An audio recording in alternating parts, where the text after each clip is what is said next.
जिंदगी की शाम कैसे बिताएं, सुख शांति और आनंद कैसे पाएं। क्या आप अपने विवाहित बच्चों के साथ रहते हैं? क्या आप उनके ऊपर निर्भर हैं? क्या आपको समय पर मनचाहा भोजन मिल रहा है, दवा दारू हो रही है और हर प्रकार से आपको खुश करने का बच्चों द्वारा प्रयत्न किया जा रहा है? यदि हाँ, तो आपके बच्चे संस्कारी हैं और आप सौभाग्यशाली हैं। परंतु कुछ मेरे बुजुर्ग बहन भाई शिकायत करते हैं कि हमारे बच्चे हमारी परवाह नहीं करते, खाना मनचाहा नहीं देते,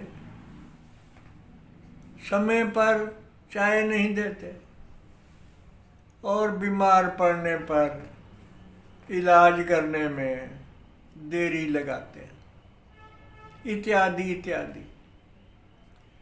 तो इस दयनीय स्थिति के लिए आप किसको जिम्मेदार ठहराते हैं?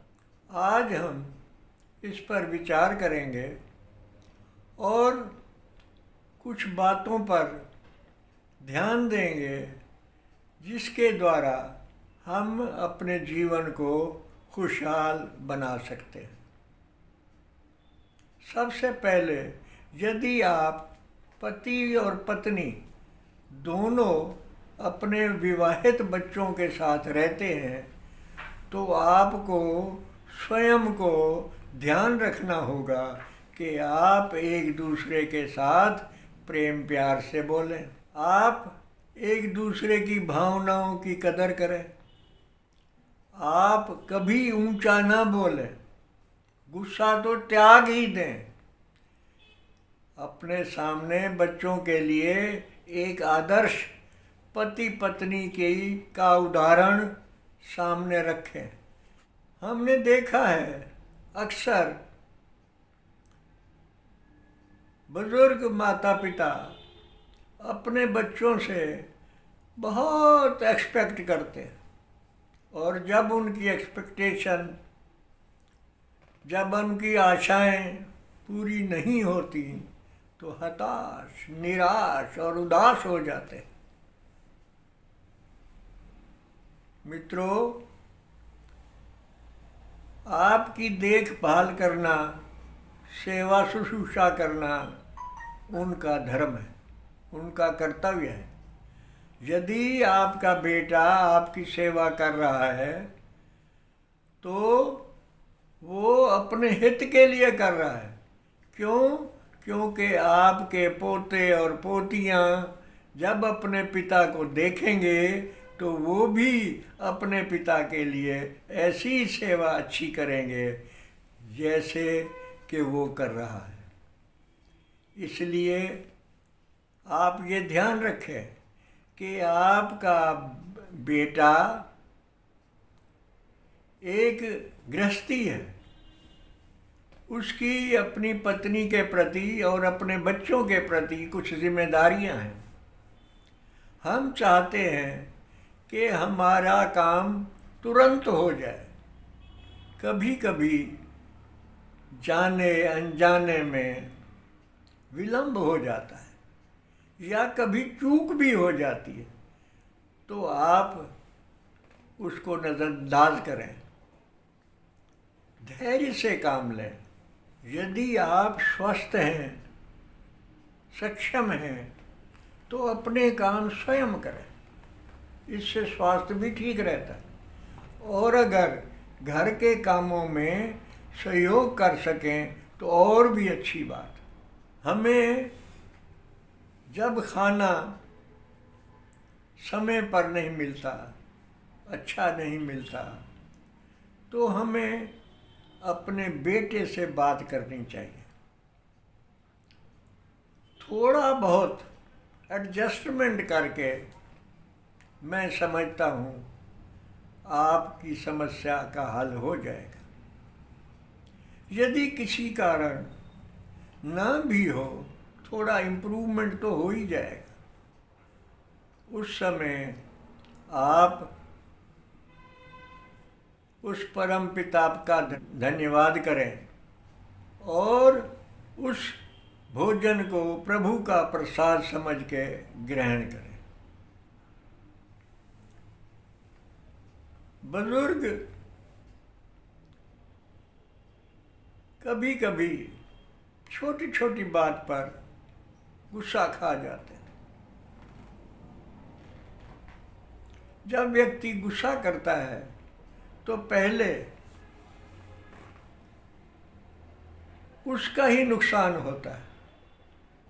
जब आप गुस्सा करते हैं, कोई भी आदमी आपके साथ बैठना पसंद नहीं करता। आपके बच्चे आपसे दूर चले जाते हैं। इसलिए हमेशा बच्चों के साथ, परिवार के सभी सदस्यों के साथ प्यार से, प्रेम से बात करें। जब आप बात करेंगे प्रेम से, तो उनके हृदय के अंदर आप अपनी जगह बना लेंगे। वो आपका सम्मान करते रहेंगे। विशेष रूप से अपनी बहू बेटियों के साथ शालीनता से और विनम्रता से बात करें।